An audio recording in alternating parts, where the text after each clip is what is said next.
afternoon, student. How are you? Okay, you are fine. I know that. I am also fine.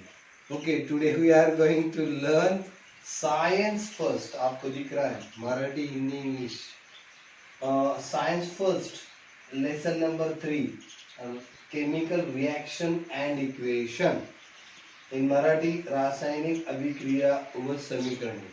These lessons weightage having 4 to 6 marks. 4 to 6 marks. Okay, 4 it is compulsory and 6 options with options marks. या लेसनला 4 ते 6 mark आहेत. 4 compulsory असतील, 6 option सहित असतील. मित्रो, या lesson तुम्हाला weightage मिळून देणार आहे आणि हा लेसन व्यवस्थित बेसिकली समजून घ्यायचा. ओके, आपण यातले जे काही टॉपिक शिकणार आहोत एकाच व्हिडिओमध्ये नाही शिकणार, पण आता आज आपण फक्त 1 ते 2 टॉपिक पाहणार आहोत. त्यातला पहिले हे 4 टॉपिक आहेत रासायनिक अभिक्रिया व म्हणजेच केमिकल रिॲक्शन्स. ते काय आहे ते बघणार आहोत. दुसरा आहे रासायनिक अभिक्रियांच्या लेखनांचे नियम, rules of writing chemical reaction. Third number आहे रासायनिक समीकरण संतुलित करणे, हाउ टू बॅलन्सिंग केमिकल रिॲक्शन और इक्वेशन.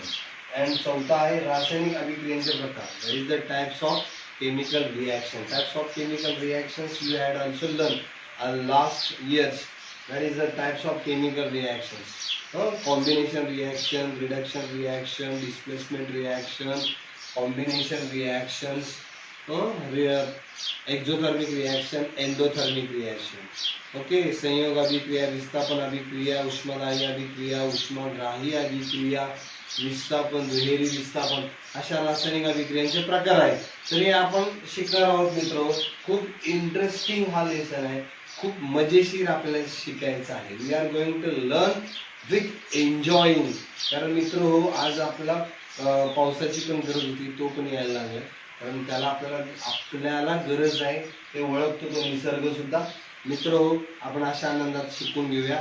तर पहिला जो टॉपिक आहे याच्या अगोदर आपण थोडंसं रिव्हिजन करूया. की एक क्वेश्चन आहे तुम्हाला की what are the types of molecules of elements and compounds. What are the types of molecules of elements and compounds. मराठीमध्ये मूलद्रव्याच्या आणि संयुगाच्या रेणूचे प्रकार कोणकोणते आठवते कोणाला? रिव्हिजन मधला क्वेश्चन्स आहे. तर तो जो आहे तो आहे होमो ॲटॉमिक आणि दुसरा आहे होमो ॲटॉमिक. हा क्वेश्चन तुमच्या टेक्स्टबुकच्या सुरुवातीला विचारला. आणि दुसरा आहे hetero atomic.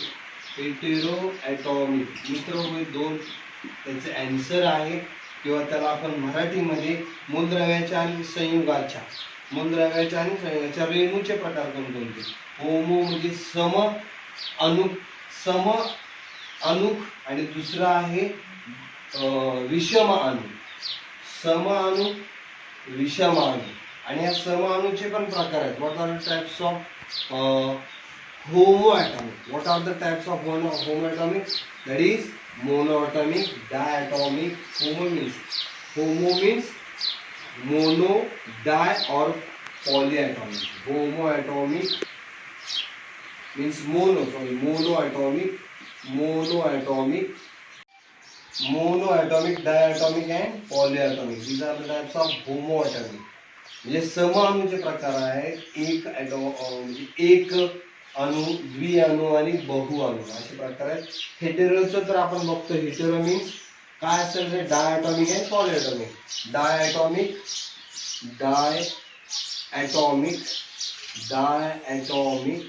and polyatomic. These are the heteroatomic types. म्हणजे हे जे आहे ते मूलद्रव्याने संयुगाचा. दुसरा जो प्रकार आहे तो हेटेरो म्हणजे विषम अणु, त्याच्या आहेत द्विअणु आणि बहुअणु असे प्रकार मूलद्रव्याच्या आणि संयुगाच्या रेणूचे प्रकार आहेत. दुसरा जो प्रश्न रिव्हिजन साठी विचारलेला मित्र तो जो आहे तो मूलद्रव्याचे संयोजन म्हणजे काय हा तुमच्या परिचयाचा आहे. What is the valency of an element. What is the valency? The combining capacity of an element. It is called valency. Okay.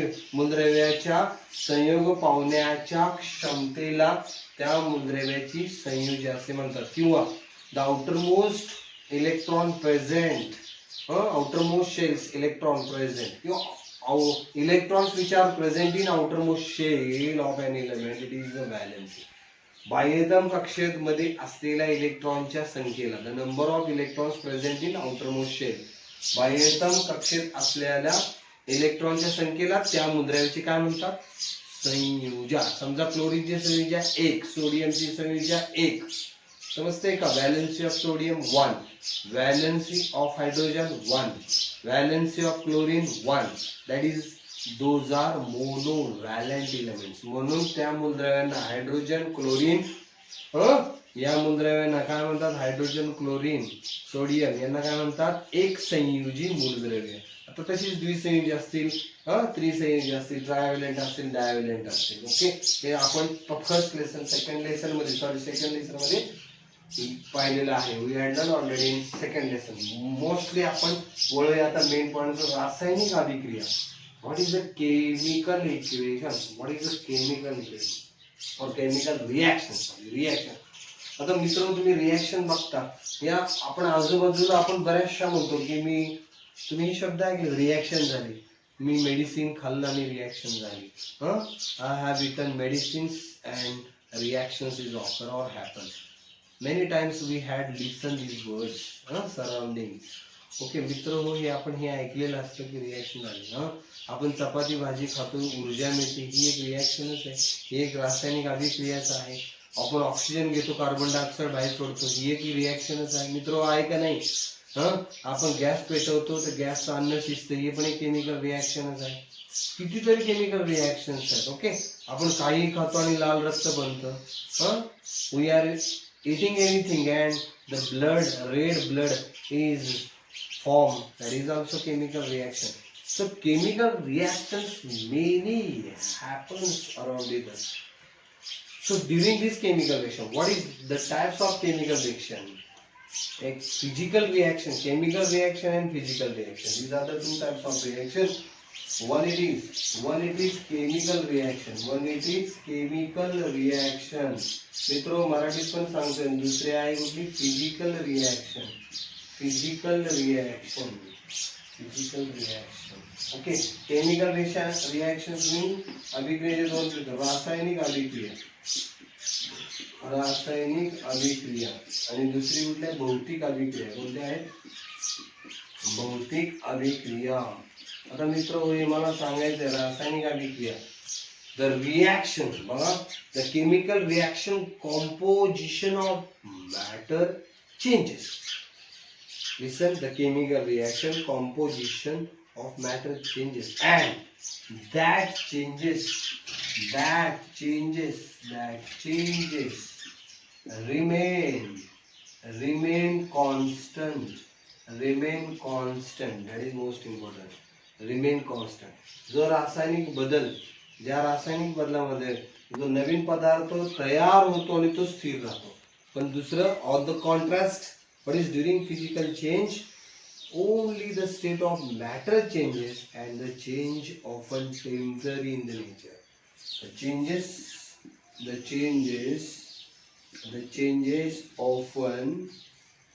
often temporary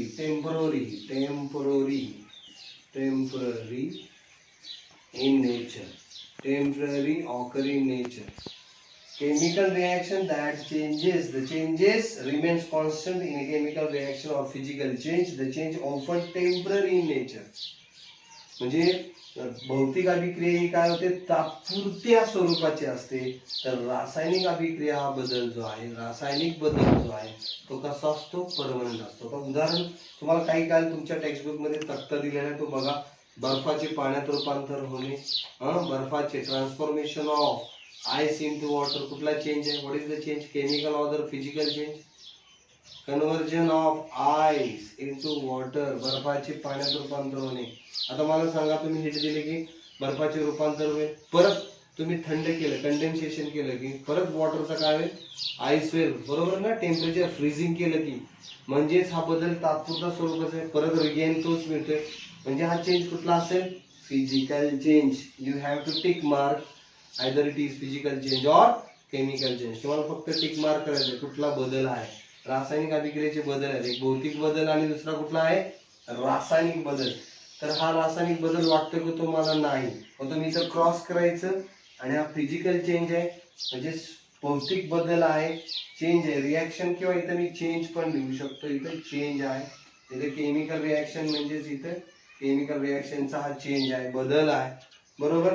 मग हा बदल रासायनिक नसून भौतिक बदल आहे, कारण तो रिटर्न परत तो टेम्पररी राहतो नेचरमध्ये, परत तोच मिळतो. दुसरा आहे कुकिंग ऑफ फूड. सांगा मला, स्वयंपाक शिजवणे, बरोबर, किंवा अन्न शिजवणे. काय अन्न शिजवणे, कुकिंग फूड.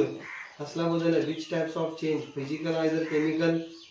केमिकल असणार, कारण तुम्ही काय बनवलं, पहिले दूध तापवलं किंवा कुठलंही भाकरी पीठ असेल, पिठाचं म्हणजे फ्लोर, मेकिंग अ रोटी और चपाती, okay, and it is roasting and cooking something whatever may be. So curry or bhakris or rotis, chapatis are made. That is the new form, new substance are formed. That is the chemical change.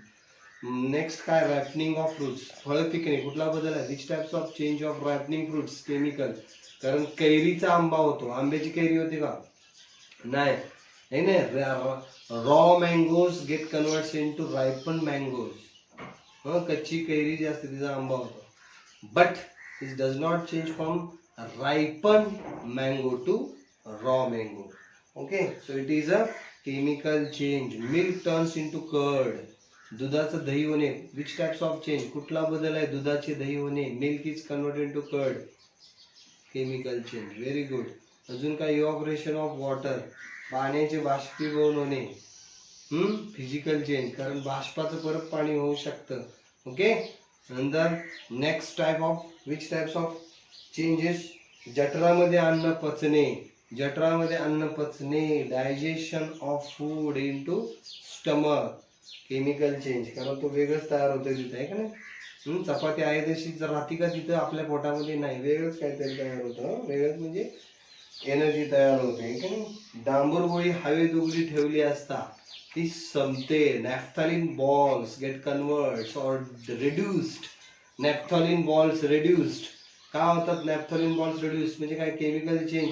Reduce झालेलं परत naphthalene ball, परत डांबूर गोळ्या कपड्यात ठेवता तुम्ही पांढऱ्या पांढऱ्या, त्या परत मिळतील का नाही, म्हणजे केमिकल चेंज आहे.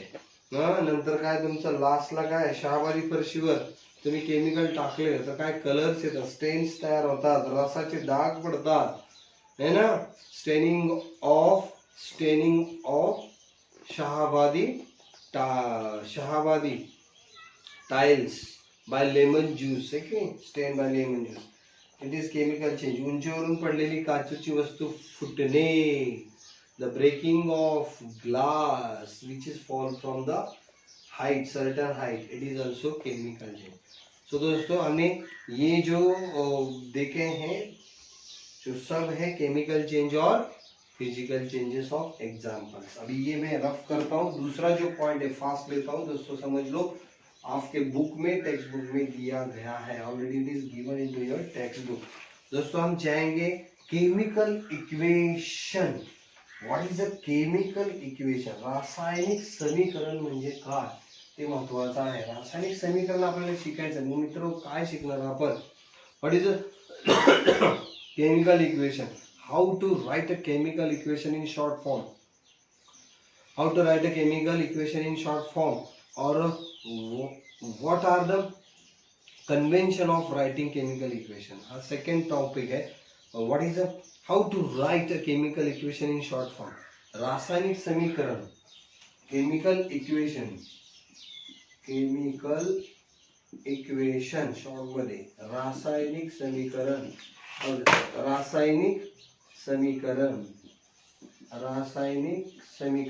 हे कसं आपण शिकायचं आहे आणि शॉर्ट मध्ये, how to write in short form.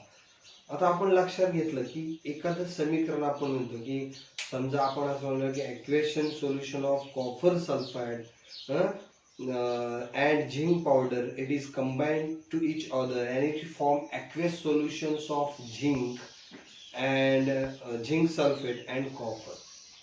So these descriptions we can write in the word form, that is the shortest form of chemical equation. This is the way of representing reactions word form. It is called word equation.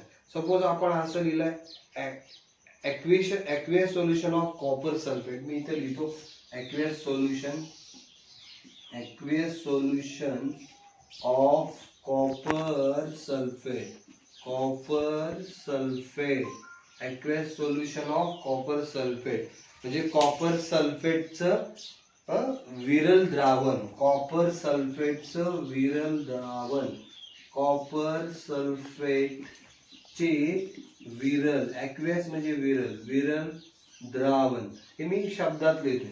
Plus म्हणजे आपण plus काय केलेलं आहे, plus आपण काय केलेलं, copper सल्फेटचं विरल द्रावण झाल्यानंतर झिंक केलेलं आहे. काय केलेलं आहे, zinc. Aqueous copper sulphate plus zinc dust. काय केलेलं आहे, झिंक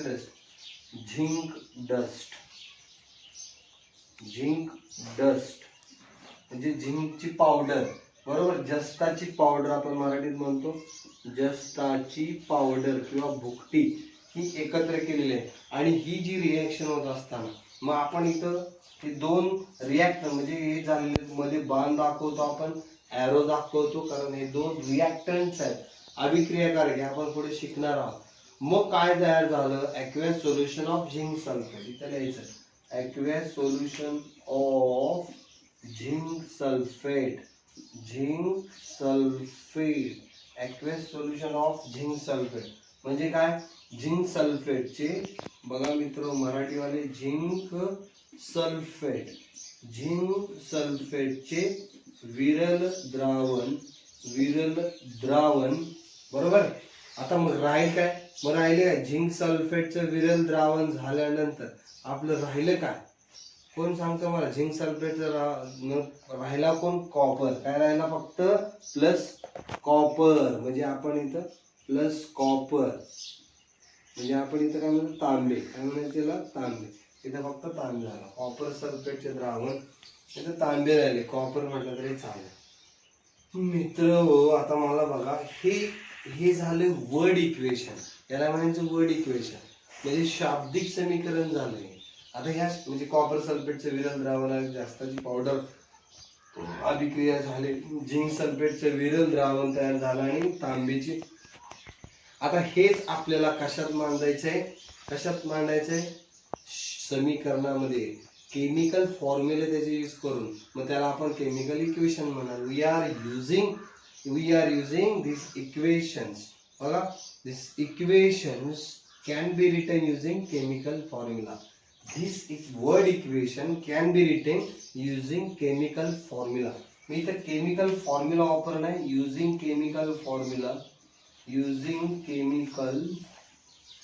formula म्हणजे आपण काय वापरणार मित्र, आपण रासायनिक रेणुसूत्र वापरून ही रिॲक्शन येणार आहे. रासायनिक संयुग रेणुसूत्र वापरून. आता हीच मी केमिकल इक्वेशन, त्यालाच मी केमिकल इक्वेशन, रासायनिक समीकरण म्हणजे कॉपर सल्फेट म्हणजे इथे लिहिणार मी CuSO4. बरोबर, कॉपर सल्फेट हे त्याचं रेणुसूत्र आहे. त्याला इंग्लिश मध्ये chemical formula of copper sulphate आहे का नाही. ते कसलं आहे, ॲक्वेस आहे, पण ते लिहिणार नाही, नंतर सांगतो त्याचं काय. नंतर बघा प्लस म्हणजे अजून काय त्याच्यात मिक्स केलंय, झिंक डस्ट. काय लिहिले, झिंक डस्ट म्हणजे झिंकची पावडर, जास्ताची पावडर म्हणजे झेडेन. काय लिहायचे, झेडेन. हे आपण अगोदर शिकलो. मग परत काय तयार झालेलं आहे, हे अभिक्रिया झाली, रिॲक्शन झाल्यानंतर काय झालं, झिंक सल्फेटचं विरल द्रावण. झिंक सल्फेटचा फॉर्म्युला सांगा, एरो दाखवून, ZnSO4 म्हणजे सल्फेट. आता मग राहिलंय काय, कॉपर म्हणजे तांबे. मग इथं Cu दाखवायचं. झालं, ही तुमची झाली chemical equation.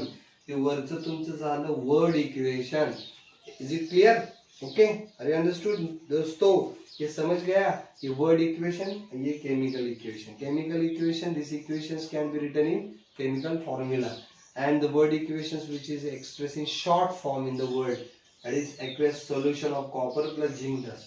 It gives aqueous solution of zinc sulfate and copper. Marathi मध्ये कॉपर सल्फेटचे विरल द्रावण अधिक जास्ताची पावडर एकत्र केले असता आपणास काय मिळतं, झिंक सल्फेटचं विरल द्रावण आणि तांबे मिळतं. ठीक आहे. मग आता हीच आपण रासायनिक रेणुसूत्रामध्ये CuSO4 अधिक Zn इट गिव्स म्हणजे मिळतं काय मिळतं ZnSO4 plus Cu. How to write chemical equation. मग केमिकल इक्वेशन कशी लिहायच्या बरोबर आणि त्याचं कन्व्हेन्सिंग काय त्याचं रूल्स काय ते आपण रूल्स बघणार. आणि परीक्षेला हमखास विचारतात what are the convention rules of chemical equation और how to write a chemical equation. ही पहिली स्टेप मित्र. पहिला हा बेस झाला की इक्वेशन कसं आहे. आता त्याच्या इक्वेशन्स कशा लिहायच्या तर लेखनाचे काही नियम आहे. What are the rules of writing chemical equation. What are the rules what are the convention of writing chemical equation और how to write chemical equation. रासायनिक समीकरणाचे लेखन करताना पाळण्यात येणारे संकेत काय. व्हॉट आर द रूल्स संकेत काय. What are the symbol. In chemical equation reactants are written on the left side. इथं मी लिहितो मित्रांनो रिएक्टन्स. आता याला पहिल्यांदा आपण समजूया हे काय आहे. हे याला काय म्हणायचं झूम करा. याला काय म्हणायचं रिएक्टन्स. बघा मी काय म्हणतोय ॲरोच्या अलीकडे म्हणजे हा ॲरो आहे हा बाण आहे याच्या लेफ्ट साइड म्हणजे ही माझी दिसते ही लेफ्ट साइड. तुम्हाला पण लिहिताना तुमची लेफ्ट साइड कळते डावा हा सगळ्यांना कळतो. याला म्हणायचे हे सगळे जे कोण आहे यांना रिएक्टन्स म्हणायचे. काय म्हणायचे यांना रिएक्टन्स. आणि ॲरोच्या उजव्या साईडला असतात त्यांना काय म्हणायचं प्रोडक्ट. काय म्हणायचं त्यांना प्रोडक्ट. आता मराठीमध्ये बाणाच्या डाव्या बाजूला जे आहे यांना काय म्हणायचं अभिक्रियाकारके. काय म्हणायचं त्याला मराठीवाले अभिक्रियाकारके. आणि यांना काय म्हणायचं उत्पादिते. काय म्हणायचं यांना मित्र उत्पादिते. लक्षात ठेवायचं डाव्या बाजूला अभिक्रियाकारके कारण त्यांच्या अभिक्रिया होऊन पुढे जाणार असतात. उत्पादिते म्हणजे हे तयार झालेले असतात आणि मध्ये हा बाण असतो. ठीक आहे थोडंसं तुम्हाला हे समजतंय फक्त दुसरा डिस्क्रिप्शन व्यवस्थित दिलेलं आहे ते आपल्याला फक्त एक्सप्लेन करायचे.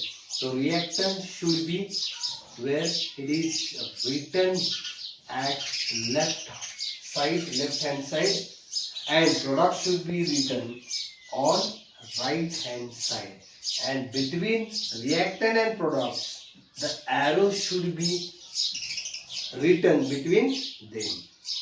ओके म्हणजे अभिक्रियाकारके आणि उत्पादित याच्यामध्ये काय लिहायचं आहे आपल्याला काय दाखवायचं आहे. ॲरो म्हणजे बाण दाखवायचा आहे and arrow direction towards the product. arrows direction towards the product.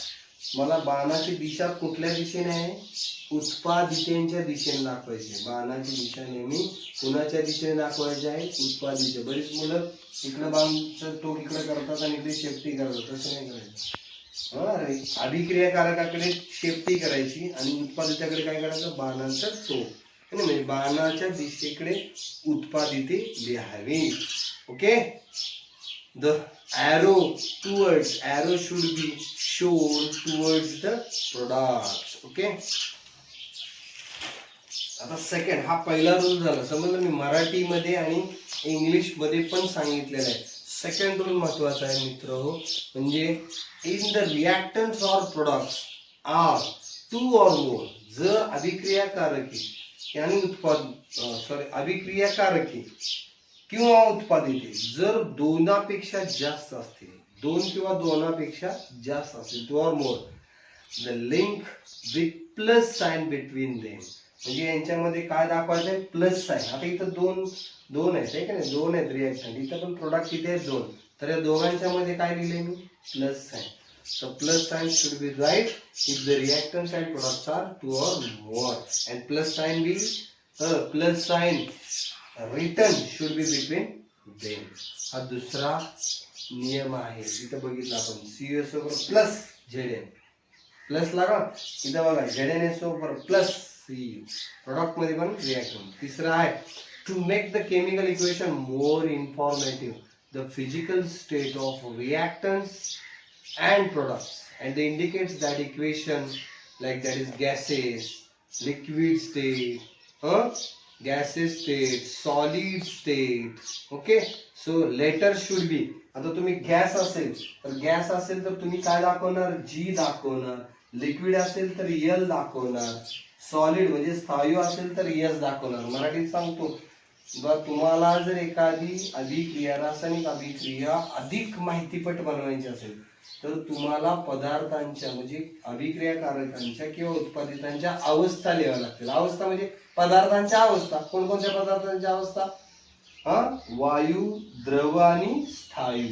म्हणजे वायूला गॅस जी, लिक्विड म्हणजे द्रव यल, लिक्विड यल, आणि एस म्हणजे सॉलिड स्थायू. सोपं आहे की नाही? या अवस्था बरोबर. आता समजा इथं कॉपर सल्फेट आहे, हे कदाचित ऍक्वियस द्रावण, इथं आपण बघितलंय विरल आहे. कसलं द्रावण आहे? विरल द्रावण. इंग्लिश मध्ये ऍक्वियस द्रावण आहे.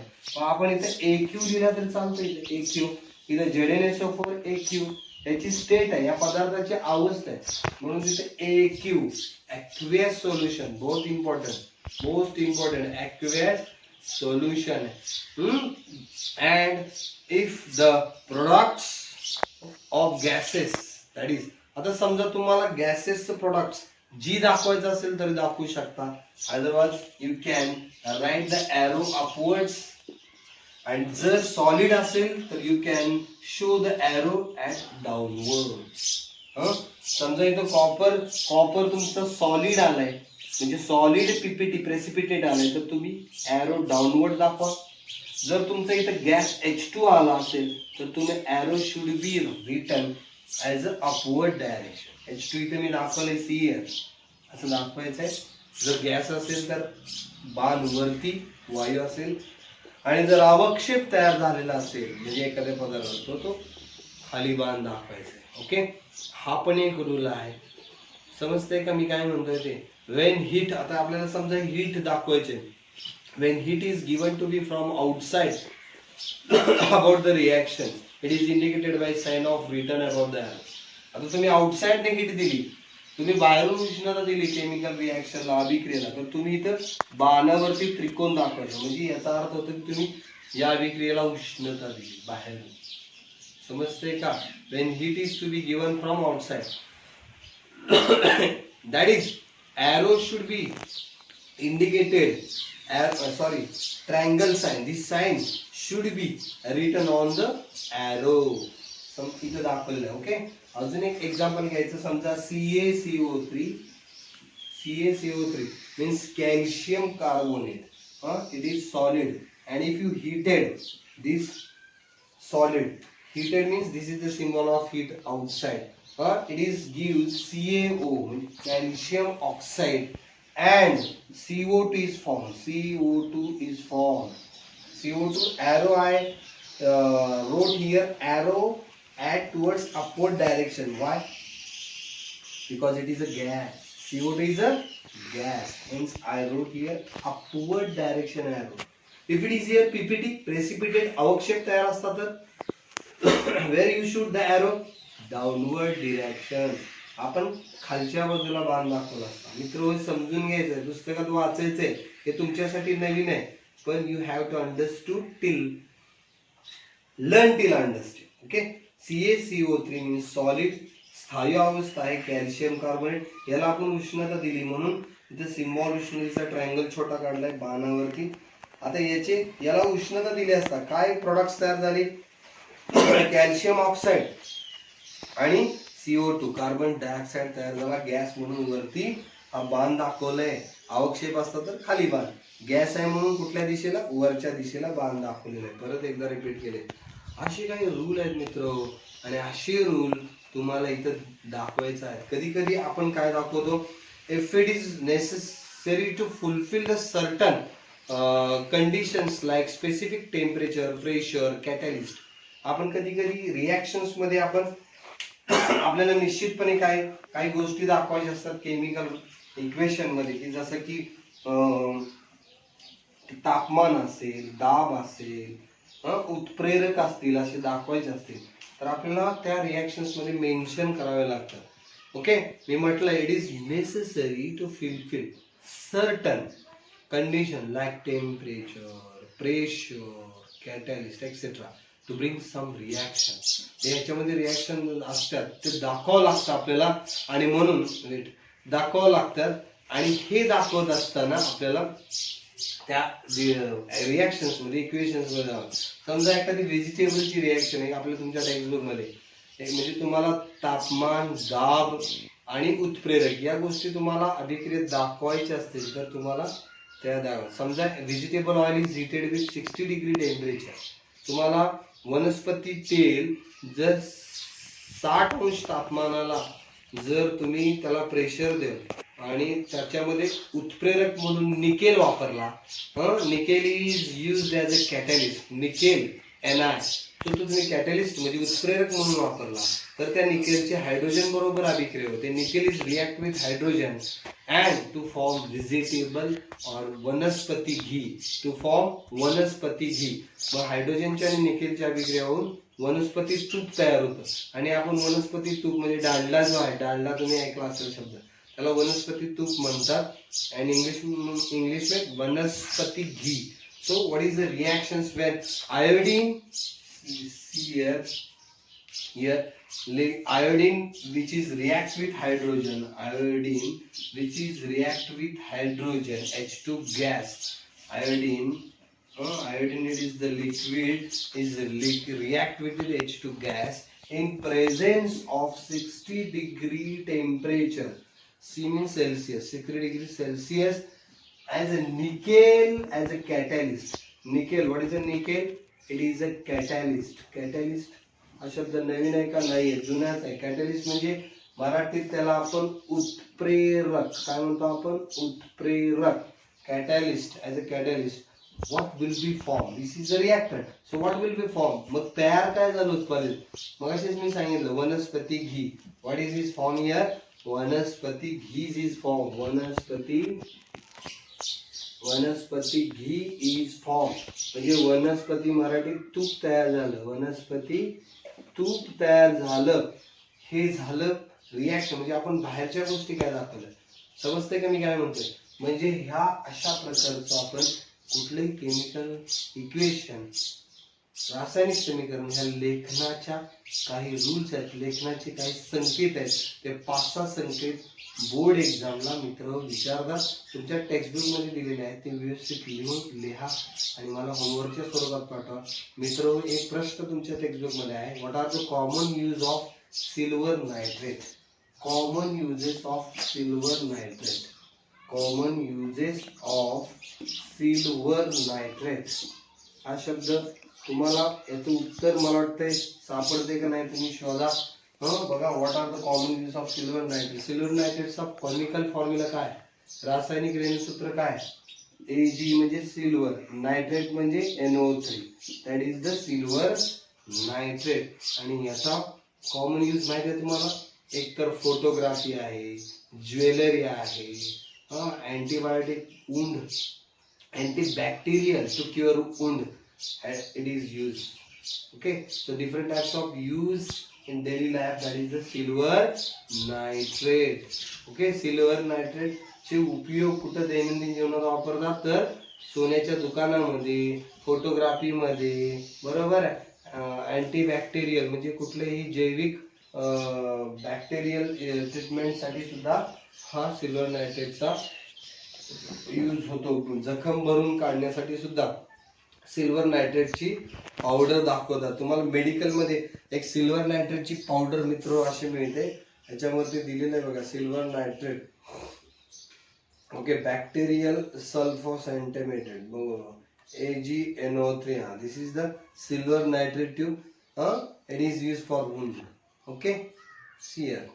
It is powder and inside the bottle it is also silver nitrate powder which is using cure the wound.